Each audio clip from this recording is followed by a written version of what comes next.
Surah Al-Baqarah ayat 30. Dan ingatlah ketika Tuhanmu berfirman kepada para malaikat, sesungguhnya aku ingin menjadikan seorang khalifah di muka bumi. Lalu para malaikat menjawab, adakah kamu ingin menjadikan di atas muka bumi ini orang-orang yang akan merosakkan bumi dan menumpahkan darah? Sedangkan kami pula sentiasa bertasbih dan memuji engkau dan mensucikan engkau. Tetapi Allah berfirman, sesungguhnya aku tahu apa yang engkau semua tidak tahu. Apakah perkara yang dimaksudkan oleh Allah yang tidak diketahui oleh para malaikat? Persoalan itu telah dijawab dalam ayat-ayat yang seterusnya. Allah telah mengajarkan kepada Nabi Adam nama-nama keseluruhannya. Setelah Nabi Adam mengetahui semua nama-nama tersebut, maka bersujudlah semua malaikat tanda penghormatan kepada manusia, terkecuali iblis, kerana dia sombong dan merasakan bahawa manusia tetap akan melakukan kerosakan di muka bumi dan menumpahkan darah walaupun sudah diajarkan mengenai nama-nama oleh Tuhannya. Kerana itu dia enggan sujud dan telah berikrar sehingga hari kiamat untuk membuktikan bahawa manusia tetap akan merosakkan bumi dan menumpahkan darah walaupun telah mengetahui akan nama-nama tersebut. Apakah yang dimaksudkan dengan nama-nama tersebut? Kerana nama-nama itulah sebenarnya penyelesai kepada setiap kerosakan dan pertumpahan darah yang sedang berlaku kepada umat manusia di akhir zaman ini, sebagaimana yang telah dijangka oleh para malaikat. Kita boleh lihat sejarah ketamadunan manusia dan garis masa zaman prasejarah yang sering diajarkan kepada kita. Kita sering menyangka sejarah ketamadunan manusia bermula dengan zaman batu, yang kononnya manusia zaman dahulu tidak tahu apa-apa, malah tidak tahu bercakap, tidak ada bahasa, tetapi berkembang sedikit demi sedikit mencapai kemajuan dan akhirnya memasuki zaman moden di mana kita berada sekarang. Itulah sejarah yang dipercayai oleh majoriti manusia. Tanyalah siapa saja, garis masa seperti itulah yang akan dijawab oleh mereka. Apabila disebut zaman purba, mereka akan bayangkan orang yang tinggal di dalam gua. Tetapi lupakah kita bahawa Kaabah dan Masjid Al-Aqsa sebenarnya dibina oleh Nabi Adam sebagaimana yang telah diberitahu di dalam hadis Rasulullah SAW. Dan ini menunjukkan bahawa manusia pertama sudah pandai membina bangunan. Adakah mereka tinggal di dalam gua seperti binatang? Mereka tidak tinggal di dalam gua seperti binatang. Malah Nabi Adam sudah pandai berkata-kata, berpakaian dan bertindak seperti manusia yang waras, sama seperti manusia yang wujud pada hari ini. Nabi Adam diturunkan dari syurga. Baginda tidak diturunkan dalam keadaan sehina ini dengan tanpa sebarang ilmu. Dan Nabi Nuh pula sudah pandai membuat bahtera yang besar.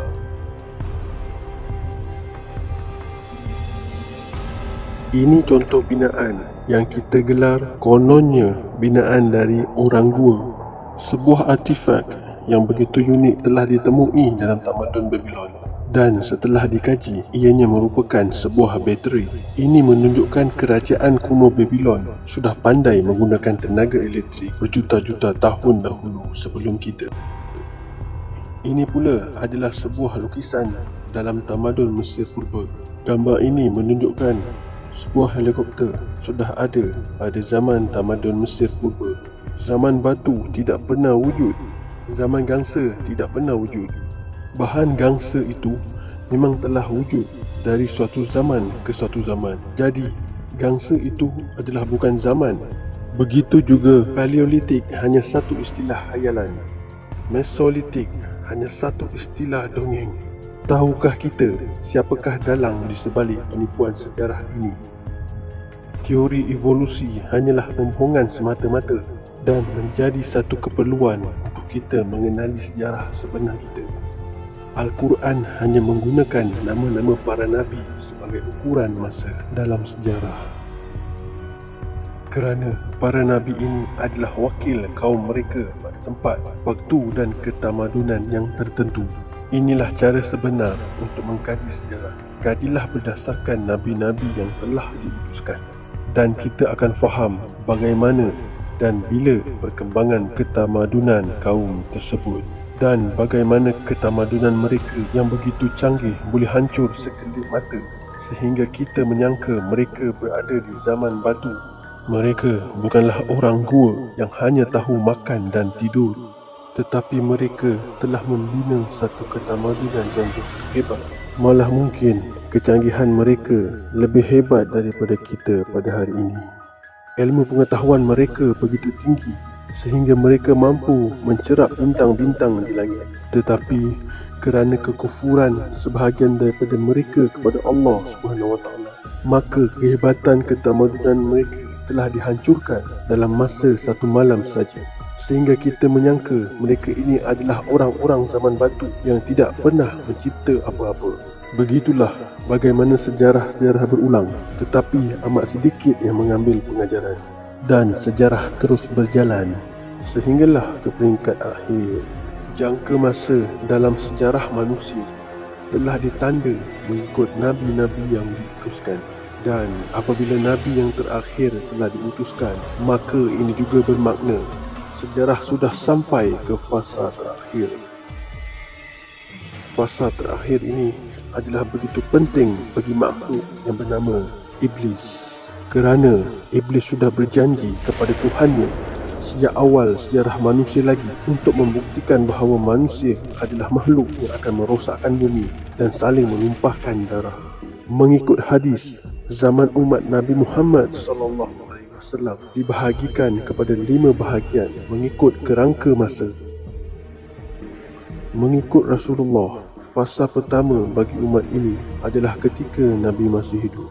Zaman ini sudah berlalu. Kemudian datang pula zaman pemerintahan yang mengikut cara kenabian.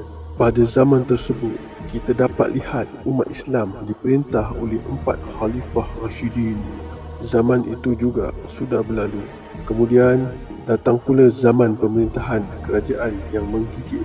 Menggigit yang ini di dalam hadis tersebut bermaksud mereka hanya menyerahkan kekuasaan kepada keturunan mereka. Kita dapat melihat pada fasa ini kerajaan Umayyah, Abbasiyah dan Utsmaniyah yang berkuasa dengan menggunakan sistem monarki. Zaman itu juga sudah berlalu. Kemudian datang pula satu zaman yang dunia diperintah oleh pemerintah yang sombong dan bermaharaja diri. Dan fasa itu adalah pada zaman sekarang. Kemudian setelah berlalunya fasa keempat, akan datang pula fasa kelima. Fasa kelima, dunia akan kembali diperintah mengikut cara Nabi berasaskan syariah Islam. Setelah selesai bercerita mengenai 5 fasa tersebut, tiba-tiba Rasulullah mendiamkan diri. Dan diam itu bermaksud sejarah manusia sudah tamat. Rasulullah pernah mengingatkan umatnya yang akan hidup pada fasa keempat ini akan kedatangan satu fitnah. Fitnah yang paling besar dalam sejarah ketamadunan manusia. Itulah fitnah Al-Masih Ad-Dajjal. Dajjal tidak akan datang dalam fasa kelima, kerana fasa kelima kekuasaan telah berada di pihak orang-orang yang beriman. Dajjal juga tidak akan muncul selepas fasa kelima, kerana selepas itu sejarah ketamadunan manusia sudah pun tamat. Hanya fasa keempat saja peluang untuk Iblis mengumpul pengikutnya seramai mungkin yang akan ke neraka. Dan fasa keempat itulah zaman yang kita berada di dalamnya sekarang. Sebelum turunnya Nabi Isa dan munculnya Imam Mahdi yang akan memindahkan kita ke fasa kelima. Seterusnya mengakhiri sejarah ketamadunan manusia dan mengalahkan usaha Iblis di peringkat terakhir zaman manusia. Wallahu a'lam bissawab.